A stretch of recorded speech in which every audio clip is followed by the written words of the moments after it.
നമസ്തേ പ്രിയമുള്ള പ്രേക്ഷകരെ, നാം ഇവിടെ ചർച്ച ചെയ്യുന്നത് നിങ്ങളുടെ ഈ ആഴ്ച എന്ന വിഷയമാണ്. വാരഫലമാണ് നാം ചർച്ച ചെയ്യുന്നത്. ഇവിടെ വാരഫലത്തിൽ നാം ചർച്ച ചെയ്യുന്നത് 1201 തുലാമാസം 1-ാം തീയതി ശനിയാഴ്ച, അതായത് 2025 ഒക്ടോബർ മാസം 18-ാം തീയതി മുതലുള്ള ഒരു വാരക്കാലത്തെ ഫലമാണ്. ഈ വാരത്തിൻ്റെ പ്രത്യേകതകൾ എൻ്റെ പ്രിയപ്പെട്ട പ്രേക്ഷകർ മനസ്സിലാക്കണം. ഈ വാരത്തിലാണ് പ്രധാനമായും 2 ഗ്രഹങ്ങളുടെ ചരവശാലുള്ള മാറ്റങ്ങൾ സംഭവിക്കുന്നത്. ഒന്ന് ആദിത്യനാണ്.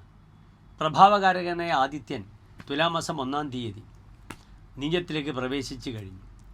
അപ്രകാരം മറ്റൊരു മഹത്കാര്യം സംഭവിക്കുന്നത് തുലാമാസം 1-ാം തീയതി വ്യാഴം കർക്കിടകത്തിലേക്ക് വരികയാണ്. വ്യാഴം തൻ്റെ ഉച്ചക്ഷേത്രമായ കർക്കിടകത്തിലേക്ക് വരികയാണ്. ഇപ്പോൾ വ്യാഴം നിൽക്കുന്നത് തൻ്റെ ശത്രുക്ഷേത്രമായ മിഥുനത്തിലാണ്. അതിനാൽ ഒരു ഗ്രഹത്തിന് നീചസ്ഥിതി, മറ്റൊരു ഗ്രഹത്തിന് ഉച്ചസ്ഥിതി, ഇങ്ങനെയൊക്കെയാണ് ജ്യോതിഷത്തിൽ ഉണ്ടാവുക. പക്ഷേ പലപ്പോഴും ദൈവാധീനം നാം ചിന്തിക്കുന്നത് വ്യാഴത്തെ കൊണ്ടാണ്. ഒരു ജ്യോതിഷ കവിടി നിരത്തുമ്പോൾ വ്യാഴത്തിൻ്റെ ഇഷ്ടസ്ഥിതിക്കനുസരിച്ചാണ് അദ്ദേഹത്തിൻ്റെ ദൈവാധീനമൊക്കെ നാം ചിന്തിക്കുന്നത്. സർവ്വ ഈശ്വരാണം സാന്നിധ്യം, എല്ലാ ഗ്രഹങ്ങളുടെയും സാന്നിധ്യമുള്ള ഗ്രഹമാകുന്നു വ്യാഴം. വ്യാഴം ഇഷ്ടസ്ഥനാണെങ്കിൽ എല്ലാ ഗ്രഹങ്ങളും ഇഷ്ടസ്ഥനാണെന്ന് നാം പറയും. ഏതായാലും ഈ ഒരു വാരത്തെ ശുഭാശുഭ ഫലങ്ങൾ എൻ്റെ പ്രിയപ്പെട്ട പ്രേക്ഷകർ ശ്രദ്ധിക്കുക. നാം ചർച്ച ചെയ്യുന്നത് മേടം മുതൽ മീനം വരെയുള്ള 12 രാശിക്കാരുടെയും ഈ ഒരു വാരത്തെ ശുഭാശുഭ ഫലങ്ങളാണ്.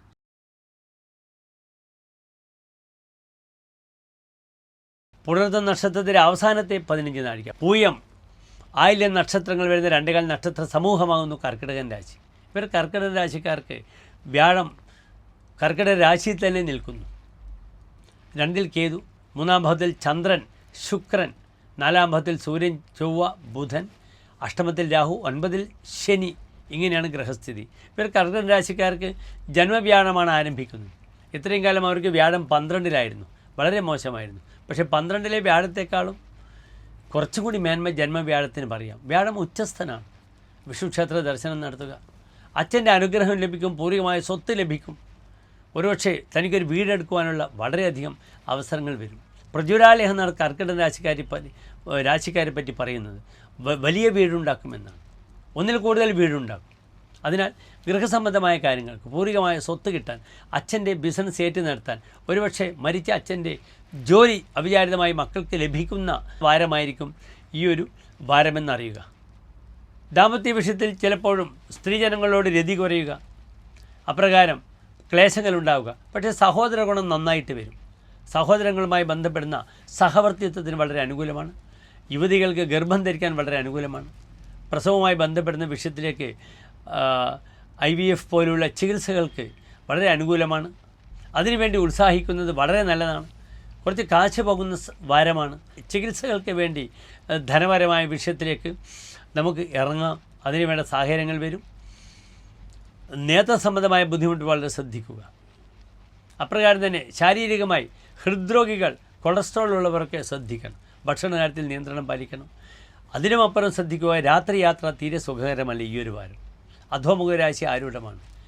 കർക്കിടക രാശി നിശാരാശിയാണ്. രാത്രി യാത്രയിൽ പിടിച്ചു പറിക്കുക, അല്ലെങ്കിൽ തൻ്റെ സമ്പത്താരം കൊള്ളയടിക്കുക.